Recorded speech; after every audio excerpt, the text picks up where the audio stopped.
투자 종목을 고르고 사고 파는 데 있어 자신만의 시스템을 개발하라. 투자의 대가 주식을 고르고 사고 파는 자신만의 시스템을 개발하여 그것을 실험해본다. 실패한 투자자, 그런 시스템이 없다. 아니면 자신의 성격에 비추어 테스트해보지도 않고 다른 사람의 시스템을 빌려 쓴다.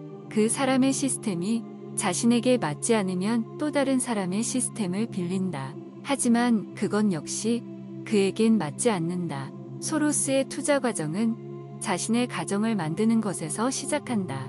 퀀텀 펀드에 있는 그의 한 문화생은 다음과 같은 말을 했다. 소로스는 항상 먼저 투자하고 나중에 조사하라고 말했어요.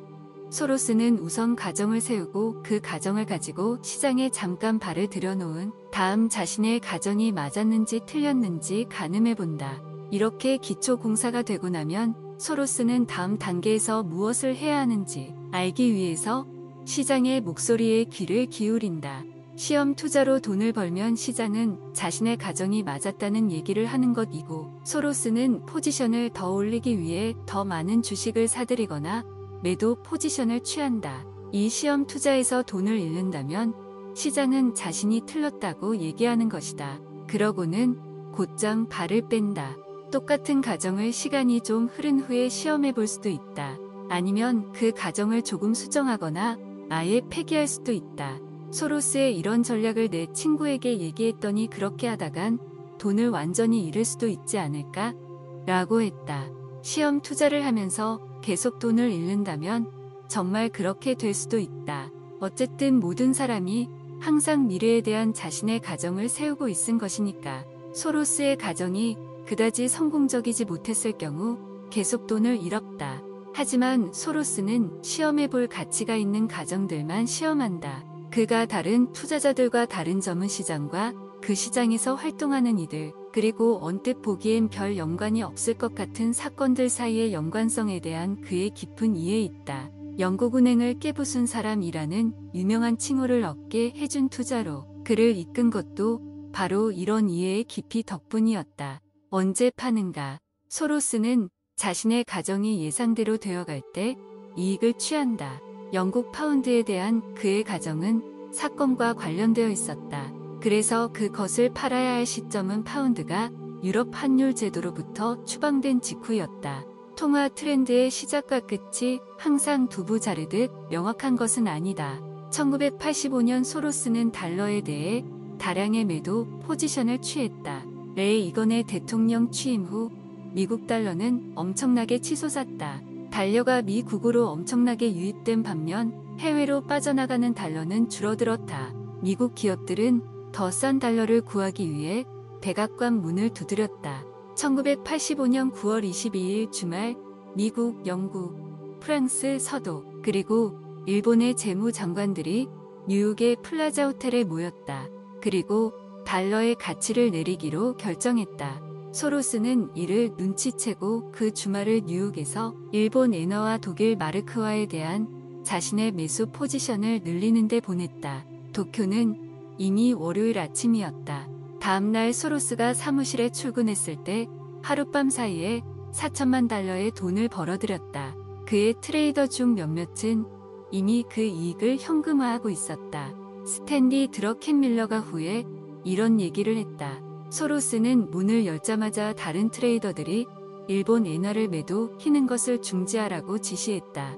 정부 간 조치로 최소 1년 정도로 달러화가 하락할 것이므로 일본 엔화를 더 시야할 시점인데 왜 파는가? 대부분의 트레이더들이 달러의 하락을 이례적 사건으로 본 반면 소로스는 새로운 유행의 시작에 불과하다고 보았다. 세계의 가장 큰 중앙은행을 자기 편으로 만들었는데 어떻게 틀릴 수가 있겠는가? 달러의 하락은 마침내 사라졌다.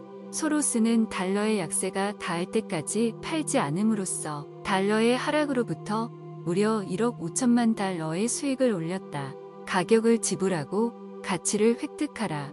버핏의 트레이드 마크는 시즈 캔디와 같은 기업을 통째로 사들이거나 코카콜라와 같은 기업에 대한 거대한 투자이다. 버핏이 볼 때 한 기업에 대한 부분적 소유와 완전한 소유의 차이는 큰 의미가 없다. 그의 관심사는 오직 하나, 즉 기업이 수행하는 사업의 질이다. 그의 투자 방법에서 가장 중요한 것은 한 기업의 가치를 평가하는 일이다. 그 가치를 평가하기 위해 그는 일련의 명확한 기준을 적용한다. 그 기준은 다음과 같다. 그 사업은 이해 가능한가? 자산은 적절히 배분되고 있는가? 관리가 제대로 되고 있는 사업인가? 이 사업은 경제성이 있는가? 평균 자기자본이익률 12크모 내검을 상회하는 실적을 보이고 있는가? 가격은 적당한가? 그 사업은 이해 가능한가? 해당 사업을 이해하지 못하면 그 사업의 질과 미래의 향방을 예측할 수 없다. 따라서 그 기업의 가치를 평가할 수도 없다는 것이 버핏의 생각이다. 버핏이 보기에 한 기업의 가치는 미래 수익의 현재 가치에 있다. 그래서 한 기업의 향후 10년 내지 20년의 벌이를 예측하려 한다. 이는 기업의 사업 내용을 이해하지 못하면 불가능하다. 버핏은 종종 하이테크 기업에 대한 투자를 회피한다는 비난을 받아왔다. 특히 열렬한 기술 신봉자들이 버핏은 이제 솜씨가 다했다는 말을 공공연히 퍼뜨리던 닷컴 붐의 시기에 많은 비난을 받았다. 하지만 버핏은 그에 대해 다음과 같이 말했다. 하루가 다르게 변하는 신기술을 이용한 사업은 장기적 평가를 적용하기 어렵다. 텔레비전 제조업과 컴퓨터 산업에서 어떤 제품들이 쏟아져 나올지 30년 전에 예측할 수 있었던가? 그렇지 못했다. 심지어 빌레비전 컴퓨터 산업에 열정적으로 뛰어들었던 투자자들과 회사 경영자들도 제대로 예측하지 못했다. 그렇다면 조건과 내가 이렇게 빨리 진화하는 신기술의 미래를 예측할 수 있어야만 하는 이유는 무엇인가? 그 대신 우리는 좀 더 쉬운 케이스에 전 넘어가려 한다. 탁 트인 시야를 확보할 수 있는 곳을 내두고 왜 건조 더미에 숨어있는 바늘을 찾으려 하는가? 닷컴 붐이 끝날 때까지 버핏은 항상 그렇듯 자신의 투자 시스템을 일관되게 유지했다. 버크셔 주주들에게 최근의 주식 매입에 관해 이야기하면서 2001년 연차 보고서에서 다음과 같이 썼다. 우리는 벽돌, 카페, 절연체, 그리고 페인트 등의 첨단 산업에 진출하면서 대망의 21세기를 맞이하게 되었습니다. 너무 흥분하지 않도록 조심하세요. 자신이 이해하는 사업 분야에만 집중함으로써 버핏은 자기 영향력의 원을 확정할 수 있었다. 그리고 그 영향력의 원 안에 머물고 있는 한 최소한의 리스크로 투자할 수 있었다. 버핏의 투자 방식을 이해하기 위한 가장 좋은 예는 코카콜라다. 1988년 주당 평균 5.22달러의 가격으로 코카콜라 주식 1억 1,300만 주를 매입했다. 그렇다면 1896년 설립된 이래 코카콜라의 사업 영역이 바뀐 것도 아닌데 왜 코카콜라의 주식을 더 미리 매입하지 않았을까? 그에 대한 한 가지 이유는 코카콜라가 버핏의 다른 투자 기준을 충족시키지 못했기 때문이었다. 자산이 적절히 배분되고 있는가? 1970년대 당시 CEO였던 폴 오스틴의 지도 아래 코카콜라는 무려 3억 달러가 넘는 엄청난 현금을 쌓았다. 하지만 오스틴은 그 돈으로 무엇을 해야 할지 몰라 아무런 관련도 없는 내륙의 농장이나 커피, 그리고 플라스틱 음료용 빨대나 축축한 종이수건, 카페 샴푸를 만드는 공장을 사들였다. 회사의 연간 자본 대 수익의 비율은 1%밖에 되지 않았다. 버핏이 볼 때 CEO의 가장 중요한 임무는 자본을 적절히 배분하는 것이다. 즉, 기업의 소유자 주주들의 이익을 최대화할 수 있도록 사업을 운영하는 것이다. 정상적인 기업이라면 잉여 현금을 이익이 나는 곳에 재투자할 수 없을 경우 배당금이나 주식을 매입함으로써 그 돈을 소유자들에게 되돌려 주어야 한다. 당시 코카콜라는 이 두 가지 중 아무것도 하고 있지 않았다. 단지 수익성이 의심스러운 곳에 돈을 낭비하고 있을 뿐이었다. 관리가 제대로 되고 있는 사업인가? 회사의 미래는 주로 회사 경영진의 능력에 좌우된다. 오스틴이 코카콜라에 대해 그랬던 것처럼 무능한 경영진은 우수한 회사를 망쳐놓을 수도 있다. 이 사업은 경제성이 있는가? 버핏은 사업을 두 종류로 구분한다. 첫째는 프랜차이즈를 갖추고 있는 사업. 둘째는 프랜차이즈가 없는 상품 사업이 그것이다. 농업은 상품 사업의 전형적인 예다. 농부들은 자신의 생산품의 시장 가격에 전혀 영향력을 행사하지 못한다.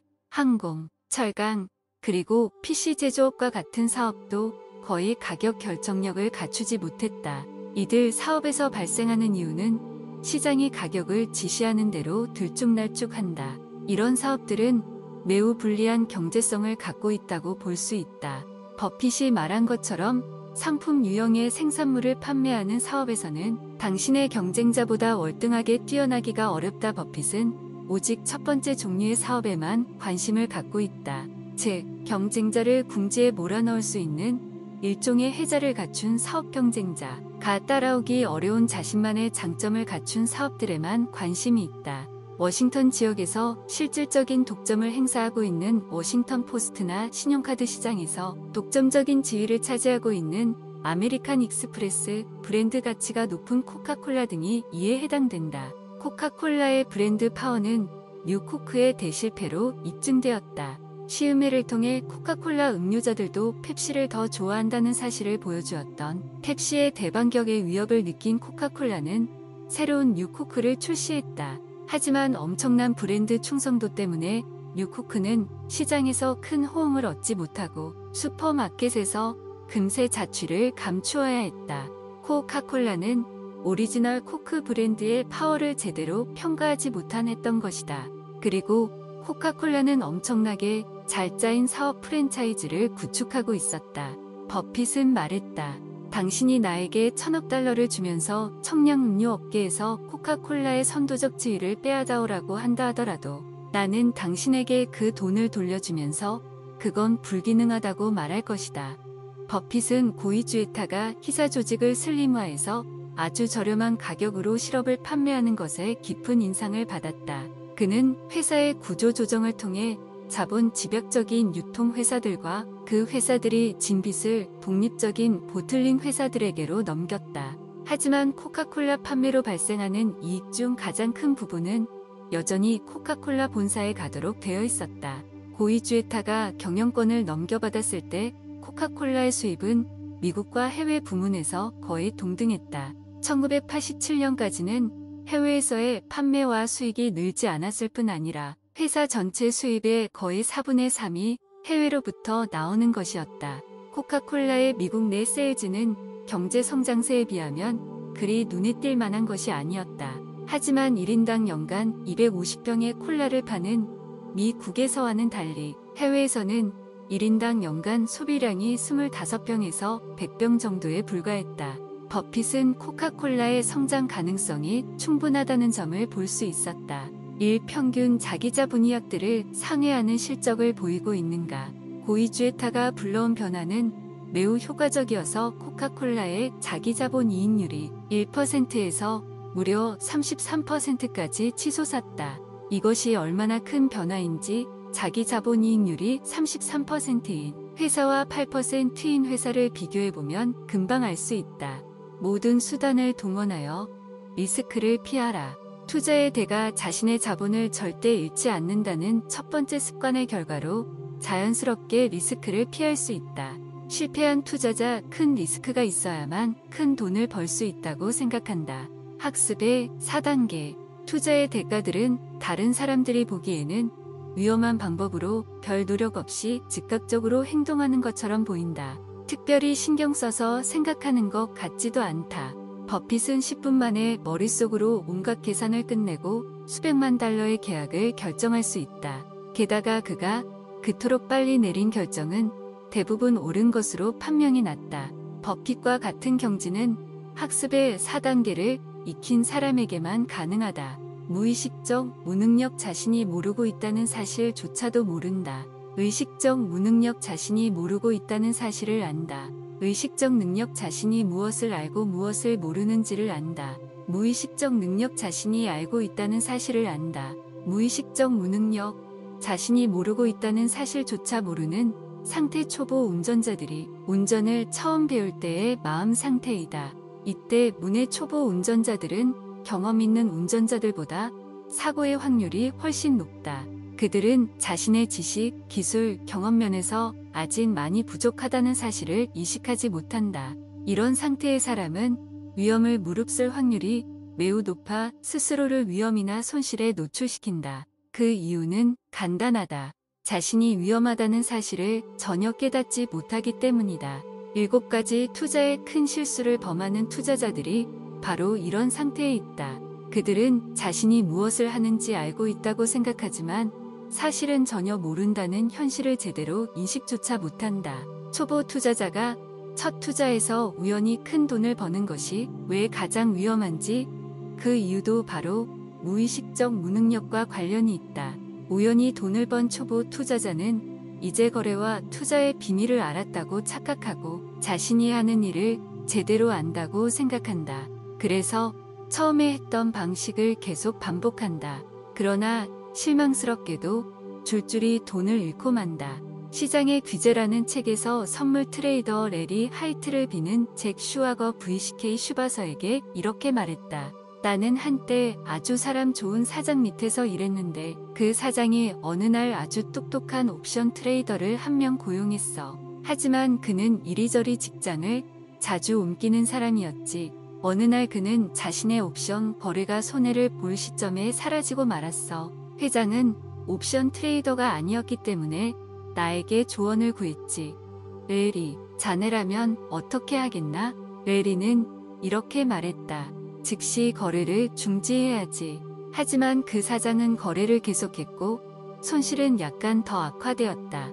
그 다음에 시장이 다시 회복세를 보여 그 사장은 약간의 이익을 보고 현금화시켰다. 이 사건이 있은 후 레리는 그 회사에서 일하는 친구에게 이렇게 말했다. 박, 우리는 이제 다른 회사를 알아봐야 할까봐.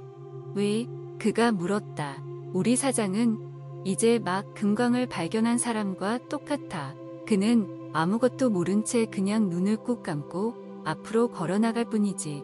그는 금광을 발견하면 무조건 눈을 꾹 감고 앞으로 걸어나가면 된다고 생각하고 있어. 1년도 채 지나지 않아 그 사장은 회사의 모든 자본을 날려버렸다. 무의식적 무능력의 상태는 당신의 재산을 관리하는 데도 치명적인 해가 될 수 있다. 의식적 무능력, 어떤 주제를 습득하기 위한 첫 번째 단계 의식적 무능력은 당신이 무엇을 하고 있는지 실제로 알지 못한다는 것을 의식적으로 인정하는 것이다. 이 단계는 투자자가 절망감이나 무력감을 느끼게 만든다. 심지어 투자를 완전히 그만두는 사람들도 있다. 하지만 이 단계를 거치지 않는다면 한 가지 주제를 마스터하기 위해서 심화된 학습 과정이 필요하다는 사실을 깨달을 수 없다. 의식적 능력, 한 가지 주제를 조금씩 습득해 나가는 단계하지만 행동이 자동적으로 이루어지는 단계에 이르지는 못했다. 이 단계에서는 당신의 모든 행위를 의식적인 수준에서 행한다. 예를 들어 운전을 배울 때 당신은 손과 발이 어디에 위치하고 있는지 의식적으로 인지해야 하며 브레이크를 밟을 것인지, 좌회전할 것인지, 기어를 바꿀 것인지 등에 대해서도 생각해 봐야 한다. 그리고 그 방법에 대해서도 의식적으로 생각해야 한다. 이 단계에서 당신의 대응 속도는 전문가들보다 훨씬 느릴 수밖에 없다. 이 단계에 있다고 해서 당신이 제대로 해낼 수 없다는 뜻은 아니다. 오히려 그 반대다. 당신도 버핏과 똑같은 투자 결정을 내릴 수 있다. 그러나 버핏이 10분 만에 내린 결정이 당신에게는 10일, 심지어 10개월이 걸릴 수도 있다는 점을 명심해야 한다. 이 단계에서는 투자의 모든 측면을 고려해야 하고 분석의 도구와 지식을 의식적으로 적용해야 한다. 하지만 버핏 같은 대가들은 이러한 지식과 도구들을 이미 무의식 속에 쌓아두고 있다. 의식적 능력이라는 학습 단계를 완전히 건너뛰어도 무방하다고 생각하는 투자자들이 많다. 그들은 다른 사람의 무의식적 능력을 그대로 채용함으로써 이 단계를 슬쩍 넘어가려고 한다. 성공한 투자자들을 그대로 따르거나 그들이 만들어 놓은 일련의 과정을 그대로 쫓아가는 것이다. 하지만 겐 트라이앵글이나 다우 이론에 관한 책을 읽고 거기에 소개된 방법을 착실히 따라해도 그것이 당신에게 잘 맞지 않는다는 사실을 알게 된다. 무의식적 능력을 쌓는 지름길은 없다. 투자에 대한 지식과 기술이 깊어짐에 따라 그리고 그 지식과 기술을 끊임없이 투자 현실에 적용시켜감에 따라 그 지식과 기술들은 점점 더 자동적으로 되고 의식 차원에서 무의식 차원으로 스며들게 된다. 마침내 무의식적 능력의 단계에 이르다. 이 단계는 투자 대가들의 단계다. 대가들은 자신이 하는 것을 특별히 의식하지 않는다. 그들은 아무런 노력도 없이 결정을 내리는 것처럼 보이고 아주 위험해 보이는 결정도 서슴지 않고 내린다. 우리에게는 그런 대가들의 결정이 매우 위험해 보이지만 사실 이것이 의미하는 바는 그 결정을 우리가 내린다면 위험할 것이라는 점이다. 예를 들어 소로스의 사무실을 방문한 한 투자자는 소로스가 아무런 거리낌 없이 몇 억 달러에 달하는 거래 주문을 하는 것을 보고 무척 놀랐다고 한다. 나 같으면 잠도 못 자고 고민을 했을 거예요. 금액이 얼만데요? 아마 그런 결정을 내리려면 강철 같은 심장을 가져야 할 거예요 라고 그는 말했다. 강철 같은 심장이라고? 많은 사람들이 소로스에 대해서 하는 말이다. 하지만 그들의 의미는 이렇다. 내가 만약 소로스가 내린 똑같은 결정을 내려야 한다면 나는 강철 같은 심장을 가져야만 한다. 하지만 소로스에게 강철 같은 심장은 필요 없다. 투자의 대가들은 자신이 무엇을 하는지 알고 있다. 하지만 우리는 모른다. 투자의 대가들이 배운 것을 우리 스스로 익히기 전까지는 알지 못한다. 대가들은 자신이 무엇을 하는지 알고 있다. 마찬가지로 여러분이 일상적으로 별 생각 없이 하는 행위이지만 다른 사람에게는 매우 위험한 것으로 보이는 행동도 있을 것이다. 그것은 여러분이 그 행위에 대한 경험을 쌓아왔고 수년 동안 무의식적인 능력을 길렀기 때문이다. 당신은 무엇을 하는지 알고 있고 무엇을 하면 안 되는지도 알고 있다. 여러분이 가진 지식과 경험을 갖지 못한 사람에게 여러분의 행동은 위험해 보일 것이다. 그 행동은 스키나 암벽 등반, 스쿠버 다이빙, 카레이싱과 같은 스포츠가 될 수도 있고 직장에서 내리는 신속한 판단 같은 것들도 될 수 있다. 개인적인 예를 하나 들어보자. 이 분야에 대해서 아마 여러분은 잘 모를 것이므로 우선 그 배경을 약간 설명하고자 한다. 월드머니 애널리스트라는 뉴스레터를 처음 발간했을 때에는 뉴스레터 발송으로부터 나오는 이윤 새로운 구독자들로부터 나오는 수입이 정기적인 수입의 전부였다. 나는 수십만 달러를 이 뉴스레터에다 쏟아붓기도 했다. 하지만 나는 내가 위험한 일을 하고 있다고 생각하지 않았다. 뉴스레터 한 통을 보내기 위해서는 인쇄에서부터 봉투에 여러 가지 것들을 넣어야 하고 또 메일링 리스트를 구해야 하고 우표 요금도 든다. 이들 비용 중 즉시 지불해야 하는 것은 우표 요금뿐이다. 나머지는 30일에서 90일 정도의 외상으로 할 수 있다. 내가 보냈던 모든 메일에 대한 기록을 토대로 뉴스레터를 보낸 후 7일까지 총 예상 수익의 절반가량을 올릴 수 있다는 사실을 알게 되었다. 그 금액은 우표 요금보다 더 큰 금액이었기 때문에 우편 요금 이외의 외상으로 빌렸던 금액에 대해 지불하기 시작했다. 여러분은 내가 어떻게 돈이 들어오는지 알 수 있었느냐는 질문을 할지도 모르겠다. 독자들의 호응도는 세 가지 변수에 따라 좌우된다. 헤드라인, 카피 광고의 텍스트, 그리고 메일링 리스트가 그것이다. 새로운 광고를 만들면 그것이 먹힐지 확실히 알 수 없다. 그래서 테스트를 해본다. 확보 가능한 최선의 메일링 리스트에게 1만 2만 정도의 뉴스레터를 보내보는 것이다. 그 카피가 아주 말도 되지 않는 것이 아니라면 큰 돈을 잃을 확률은 얼마 되지 않는다. 테스트로 보낸 뉴스레터가 성공해서 이윤이 난다면 그것을 다른 메일링 리스트에도 보내본다. 나는 정기적으로 뉴스레터를 보냈기 때문에 어느 메일링 리스트가 호응도가 좋고 좋지 않은지를 잘 알고 있었다. 그래서 테스트 메일링의 이윤에 따라 어느 메일링 리스트에 보낼 것인가를 결정할 수 있었다. 이윤이 높은 뉴스레터라면 540만 장 혹은 그 이상을 보내기도 했다. 어차피 내가 처음부터 지불해야 할 금액은 우편 요금뿐이었으니까. 그래도 내가 불필요한 위험을 감당하고 있다고 생각하는가? 나는 아마 여러분이 그렇게 생각하리라고 추측한다. 나에게는 위험이 없었다고 여러분을 강제로 설득할 생각은 없다. 하지만 스스로가 무엇을 하는지 알고 있었기 때문에 나에게는 전혀 위험이 없었던 것이다. 아마 여러분도 이와 비슷한 경험을 한 적이 있을 것이다. 여러분 스스로는 전혀 위험하지 않다고 느끼지만 외부인들에게는 위험이 없다는 사실을 인식시키기가 불가능한 그런 상황이 있을 것이다. 경험이 쌓이면 위험도 줄어든다. 여러분이 오늘 하는 행동 중에도 전혀 위험하지 않다고 생각하는 것들이 있다. 하지만 과거의 어느 때 그 행동에 필요한 지식과 기술을 습득하기 이전에 그 행동들은 여러분에게 매우 위험한 것들이었다. 소로스가 1992년 100억 달러의 레버리지로 영국 파운드에 대해 매도 포지션을 취했을 때 그는 위험을 감수하고 있었던 것일까? 우리가 보기에는 그랬다. 하지만 우리는 위험을 자신만의 잣대로 측정하는 경향이 있다. 혹은 어쨌든 절대적인 수치로 위험을 평가하는 경향이 있다.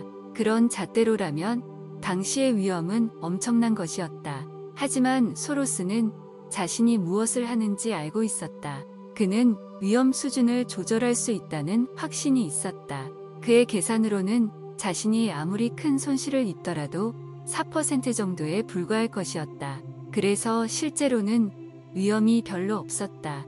버핏이 말하듯 리스크는 자신이 하고 있는 것을 제대로 알지 못하는 데서 나온다. 아주 성공적인 투자자는 자신에게 위험하다고 생각되는 투자에 대해서는 간단히 무시해버린다. 하지만 리스크는 상대적인 것이기 때문에 버핏이 피하는 위험한 투자라 해도 소로스는 두 손 들어 반길 수도 있다. 그 반대도 물론 가능하다. 가격은 적당한가? 버핏에게 한 회사의 가치는 내일 주식시장에서 그 회사의 주가가 얼마가 될 것이냐가 아니라 미래의 수익이 어떻게 변화할 것인가를 의미한다. 자신이 잘 이해하고 있는 기업에 투자한다는 그의 투자 원칙을 적용할 때 그는 앞으로 10년 이상 그 회사의 현금 흐름을 꽤 자신있게 예측할 수 있다. 그 다음으로는 그 수익들을 기꺼이 사들인다. 다만 현재 가치에 대해 할인된 가격일 때만 사들인다. 그레이엄을 따라 버핏은 이 할인을 안전마진이라고 부른다. 버핏의 코카콜라 매수. 버크셔 해서웨이가 1988년 코카콜라의 주식을 사들였을 때 코카콜라의 순이익은 주당 36센트였다. 이 순이익은 주당 1.07달러의 자기 자본을 이용해서 만들어졌다. 따라서 코카콜라의 자기 자본이익률은 33.6%였다. 게다가 이 수준의 자기 자본이익률을 수년간 유지해오고 있다. 코카콜라는 순이익의 58%를 재투자했고 나머지를 배당금으로 지불했다. 코카콜라가 계속해서 같은 수준의 자기 자본이익률을 달성하고 이익 중 일정 부분을 배당금으로 계속 지불한다고 가정하면 10년 후 순이익은 주당 2.13달러로 오르게 된다. 버핏이 매입할 당시 코카콜라의 주가 수익 비율 PER은 10.7에서 13.2로 변했다. 이같이 될 경우 10년 후 코카콜라의 주가는 22달러에서 28달러 사이가 될 것이다. 버핏은 자신이 투자한 자본에 대해 15%의 이익을 목표로 했다. 버핏의 평균 매입가는 5.22달러였고 연간 수익률이 15%라면 10년 후에는 21.18달러로 오를 것이다. 만약 코카콜라의 주식이 생각대로 움직이지 않는다면 어땠을까? 버핏은 한 회사의 주식을 사고 있었다. 기업이 건강하다면 주식시장의 출렁임은 큰 문제가 되지 않았다. 코카콜라는 그래도 계속해서 같은 수준의 수익을 올릴 것이다. 그리고 그 수익은 계속 더 커질 것이다. 그리고 코카콜라는 계속해서 배당금을 지불할 것이다. 정말로 그는 향후 10년간 배당금으로 주당 5달러 정도를 받을 수 있을 것이다. 1998년 코카콜라의 주가 수익 비율은 46.5였고 주가는 주당 66.07달러로 그 해를 마감했다. 버핏의 매입가가 주당 5.22달러였으므로 연간 수익률은 28.9%에 달했다. 게다가 배당금도 있었다. 분산 투자는 하지 말라. 투자의 대가 분산 투자는 쓸데없는 짓이라고 믿는다. 실패한 투자자 어떤 투자를 하더라도 크게 매입할 자신감을 갖지 못한다. 분산 투자는 당신의 수익을 잠식한다. 두 가지 포트폴리오를 비교해보자.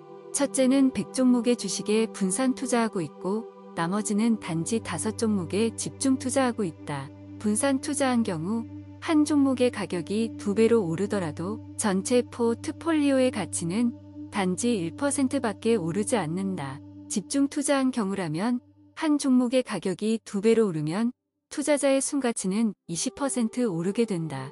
분산 투자자가 똑같은 결과를 얻기 위해서는 자신이 보유한 100종목의 주식 중 20개가 2배로 올라야 한다. 아니면 한 종목의 주식이 2000% 올라야 한다.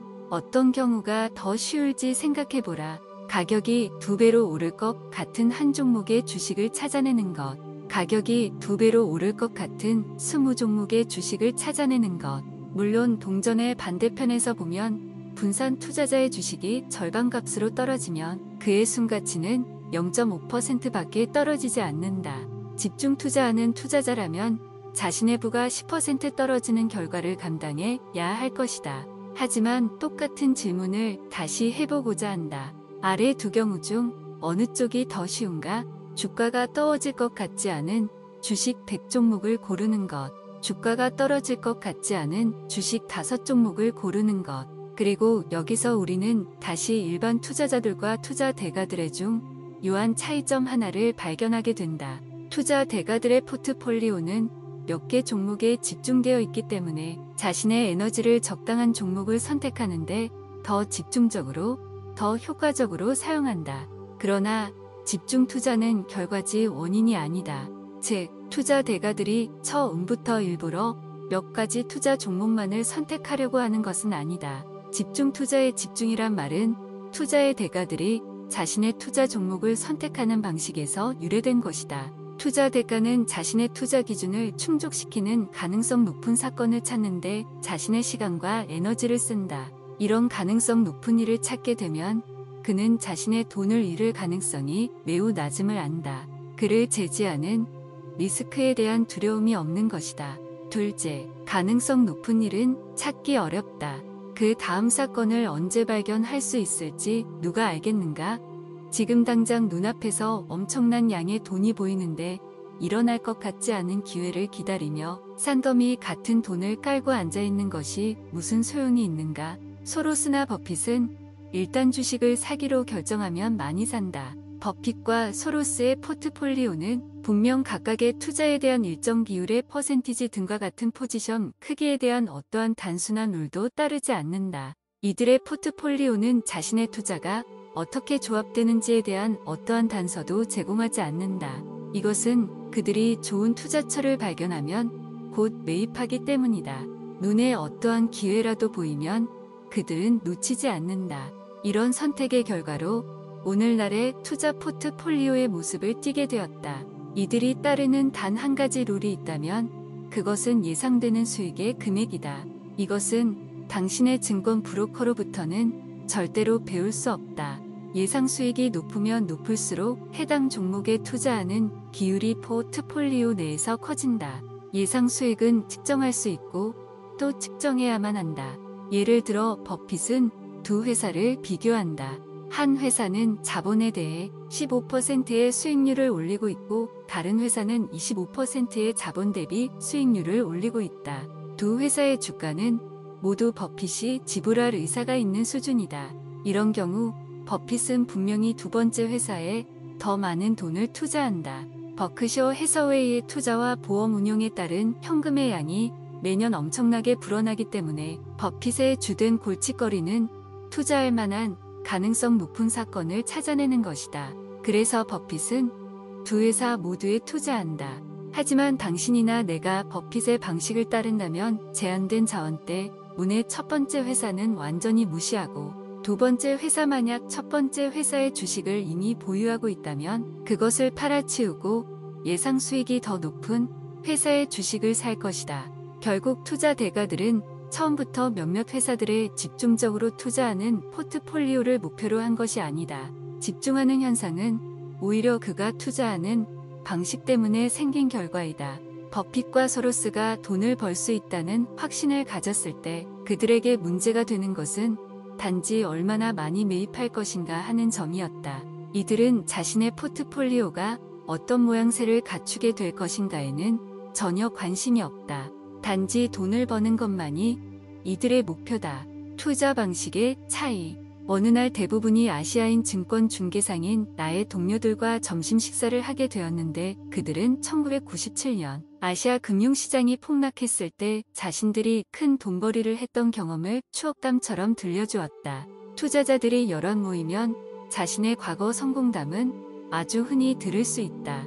하지만 자신의 자산 중 몇 퍼센트를 1997년에 이 정상가보다 싼 가격에 거래되는 투매품 블루칩에 쏟아부었는가?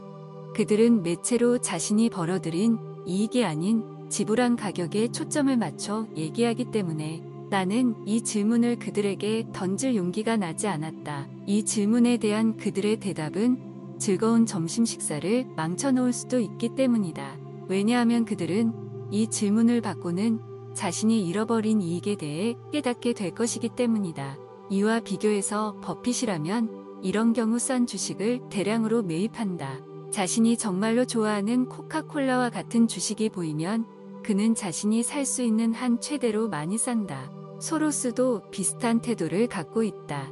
1985년 제규어의 실적이 호전되어 자동차가 그의 히트 상품이 될 것을 확신한 퀀텀 펀드는 자산의 5%인 2천만 달러를 제규어 주식에 쏟아부었다. 대부분의 펀드에게 이 정도의 투자는 상당히 큰 포지션이다. 그 투자를 처음 제안한 앨런 라파엘 씨는 소로스에게 자신이 예상했던 대로 일이 되어가고 있으며 자신은 그 포지션에 매우 만족한다고 말했다. 그 후 앨런은 소로스가 너무나 잡작스럽게 자신의 트레이더들에게 이런 말을 했을 때 무척 놀랐다고 한다. 소로스는 트레이더들에게 제규어 주식을 25만 달러 더 사들이라고 했던 것이다. 주가가 올라가면 더 사라. 당신의 포트폴리오 중 얼마의 포지션을 차지하게 될 것인가는 신경 쓰지 말라. 자신의 판단이 맞으면 무조건 더 사라.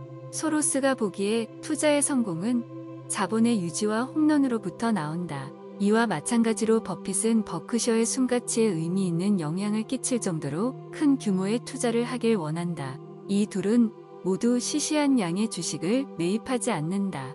기회가 스스로 그 모습을 드러낼 때 이들은 자신의 부에 영향을 미칠 수 있을 정도의 양을 매입한다. 가지고 있는 것을 지키는 것이 가장 중요하다. 자본을 지키는 것이 1순위다. 투자의 대가 자본을 유지하는 것이 최우선이라는 것을 알고 있으며 이것을 투자 전략의 기초로 삼는다. 실패한 투자자, 투자의 목표가 단지 돈을 많이 버는 것이다. 그렇기 때문에 기존의 돈도 제대로 관리하지 못한다. 절대로 돈을 잃지 말라. 버핏은 대공황기에 태어났다. 그만큼 큰 부자가 되고 싶은 강렬한 욕망을 어려서부터 키워왔다. 초등학교 시절부터 학교 친구들에게 자신은 35살 이전에 백만장자가 될 것이라고 얘기했다.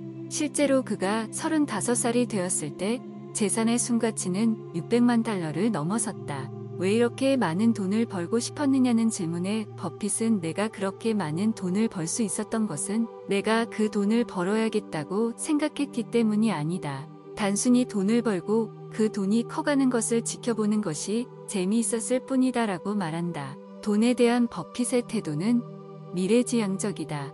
1달러의 적은 돈이라도 그것을 쓰거나 잃을 때에 그는 단지 그 돈의 현재 가치를 생각하지 않는다. 그 1달러로 다른 무엇을 할 수 있을지를 생각한다. 즉, 그 1달러의 잠재적 가치를 따져보는 것이다. 버핏의 아내 수지는 대단한 쇼핑광이다. 한 번은 지방 가구를 새로 장만하는데 1만 5천 달러를 썼다.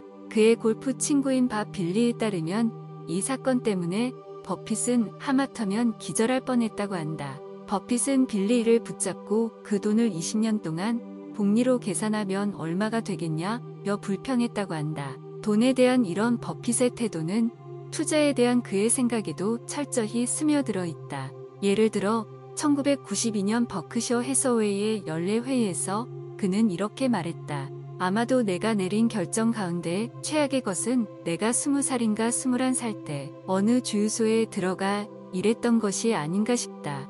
거기서 나는 나의 순가치의 20%를 잃어버렸다. 그러니까 그 주유소 매문에 내가 치는 대가는 지금 돈으로 따지면 8의 달러가 된 셈이다. 손실을 평가하라. 우리들은 일반적으로 돈을 잃으면 실제 잃어버린 그 돈이 얼마인지 계산한다. 하지만 버핏은 다르다. 그는 그 돈의 잠재 가치가 얼마나 되는가로 손실을 판단한다. 돈을 잃는다는 것은 그에게 돈이 늘어나는 것을 지켜본다는 근본적인 투자 목표에게 크게 벗어나는 일이다. 자본의 유지라는 원칙은 많은 사람들이 제기했지만 그 원칙을 실제로 적용하는 사람은 드물다. 이유가 뭘까? 투자자들에게 자본 유지를 최우선으로 하라고 하면 그들은 대부분 무기력감을 느낀다고 한다. 투자를 하면 돈을 잃기도 하는 것이 당연한데 돈을 잃지 말라고 한다면 그럴 바에는 차라리 아무것도 하지 않는 게 더 낫겠다는 것이다. 투자자들의 이런 반응은 투자의 5번째 잘못된 관념을 그대로 반영해준다. 즉, 큰 돈을 벌기 위해서는 큰 위협을 감수해야 한다는 믿음이 그것이다. 이런 믿음대로라면 자본을 잃지 않기 위한 유일한 방법은 아무런 위험도 감수하지 않는다는 것이 된다. 그리고 리스크를 감수하지 않으면 절대로 큰 돈은 벌지 못한다는 얘기가 된다. 이런 견해를 가진 사람들에게 이윤과 손해는 마치 동전의 양면과 같은 관계다. 1달러를 벌기 위한 기회를 갖기 위해서는 1달러 혹은 그 이상을 잃을 수 있는 리스크를 감수해야 한다는 것이다. 가능성 높은 사건. 일반적으로 자본 유지란 돈을 잃지 않는다는 것을 의미한다. 이것은 투자에 따른 당신의 선택을 제한하는 전략으로 보일 것이다. 하지만 투자의 대가들은 장기간의 투자를 머릿속에 그린다. 그들은 자신의 투자 종목 하나하나를 따로 떨어진 별개라고 생각하지 않는다. 그의 관심은 투자의 과정에 있고 자본 유지야말로 그 투자의 과정에서 가장 기초가 되는 것이다. 자본의 유지는 그의 투자 기법 속에 녹아있고 그가 내리는 모든 결정의 이면에 깔려있는 철학이다. 그렇다고 해서 투자의 대가들이 투자할 때 내 자본을 유지하기 위해 어떻게 해야 할까라는 질문을 첫 번째로 떠올리지는 않는다. 실제로 투자 결정의 긴박한 순간에는 그런 질문이 머릿속에 떠오르지 않을 것이다. 운전할 때 우리의 주의는 온통 A 지점에서 B 지점으로 옮겨가는 데 있다. 자신의 생명을 지키는데 온 정신을 쏟는 운전지는 없을 것이다. 하지만 자신의 생명을 지킨다고 하는 그 목적은 당신이 운전을 하는 도중에도 여전히 유효하다고 볼 수 있다. 예를 들어 나는 속도에 따라 앞차와의 간격을 반드시 일정하게 유지하는데 그렇게 해야 앞차와 충돌하지 않고 생명에 위험을 주지 않으면서 내가 원하는 곳에서 즉각 멈출 수 있다. 이 규칙의 준수는 나에게 곧 생존을 의미한다. 하지만 나는 운전할 때 생존이라는 그 목적에 관해 의식적으로 생각하지 않는다. 나는 다만 앞차와 일정한 간격을 유지할 뿐이다. 마찬가지로 투자의 대가들은 자본의 유지라는 생존 원칙에 대해 의식적으로 생각하지 않는다. 자신의 투자 법칙에 집중함으로써 자연스럽게 자신의 자본을 유지한다. 이것은 운전할 때 앞차와의 간격을 일정하게 유지함으로써 내가 생존해 있는 것과 마찬가지다. 개인적 성향이 어떻든 간에 투자 대가들은 오직 한 가지, 즉 버핏이 말한 이른바 가능성 높은 사건을 찾는데 정신을 집중한다. 대가들은 이것 외에는 어디에도 투자하지 않는다.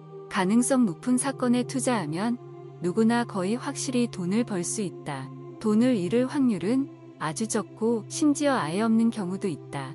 자본 유지가 당신의 시스템에 도입되면 오직 이 가능성 높은 사건에만 투자할 수 있다. 그것이 투자 대가들의 비밀이다. 투자는 나의 책임. 투자 대가들은 자신의 결과에 대해 스스로 책임을 진다. 손해를 감수해야 할 때 그는 시장이 나에게 불리하게 움직였다. 라든가 내 브로커가 잘못된 조언을 해줬다는 말은 하지 않는다. 그는 내 실수였어라며 불평불만 없이 결과를 받아들인다. 그런 다음 같은 실수를 되풀이하지 않기 위해 자신의 행동을 분석한다. 이런 식으로 반복 연습한다.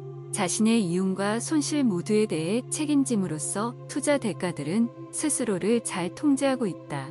서핑 선수들과 마찬가지로 그는 자신이 파도를 통제할 수 있다고 생각하지 않는다. 하지만 파도를 타는 경험을 많이 쌓고 자신의 동작을 제대로 통제할 수 있게 되면 그는 언제 파도를 타야 하고 언제 파도를 피해야 하는지 알게 된다. 그렇게 함으로써 보드에서 떨어지는 일도 최소화할 수 있다. 손실을 회복할 수 있는가? 각종 투자 세미나에서 나는 청중들에게 물어본다. 주식으로 돈을 잃어본 경험이 있는 분은 손을 들어보세요. 거의 모든 사람이 손을 든다. 그 다음 그 잃었던 돈을 주식시장에서 다시 찾은 분은 손을 들어 보세요라고 질문하면 거의 모든 사람들의 손이 내려간다. 일반 투자자들에게 투자는 일종의 부업이다. 투자에서 손해를 보면 봉급이나 연금기금 혹은 다른 자산으로 메운다. 돈을 잃은 주식시장에서 그 손해를 회복하는 일은 거의 없다. 투자 대가들에게 투자란 부업이 아니다. 투자는 그의 삶 자체이며 그래서 투자에서 손실을 본다는 것은 마치 자신의 한 부분을 잃어버리는 것과 마찬가지다. 그 이유는 이렇다.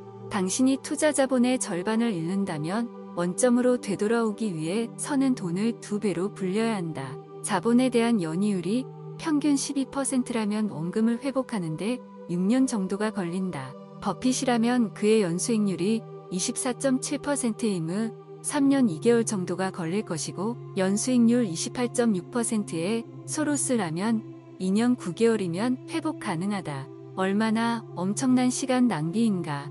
아예 처음부터 돈을 잃지 않는 것이 더 좋다는 생각이 들지 않는가? 이 질문에 대해 버핏과 소로스가 왜 자신 있게네라고 말하는지 그 이유를 알 수 있을 것이다.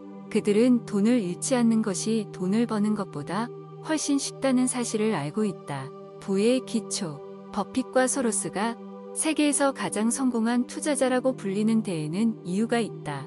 그들이 손실을 피하는데 매우 철저하기 때문이다. 버핏이 이야기하듯이 나중에 곤란한 상황에서 벗어나는 것보다는 현재의 곤란한 상황에 빠지지 않도록 하는 것이 더 쉽다. 자본 유지는 단지 성공적 투자 습관의 첫 번째에 해당되는 것일 뿐만 아니라 투자 대가들이 실제로 주식시장에서 적용하는 모든 습관들의 기초가 되며 또한 대가들의 투자 전략의 초석이 된다. 이 책에서 앞으로 소개할 다른 모든 투자 습관들도 그 근원을 거슬러 올라보면 버핏의 첫 번째 투자 습관, 절대 돈을 잃지 말라는 것에 닿아 있다.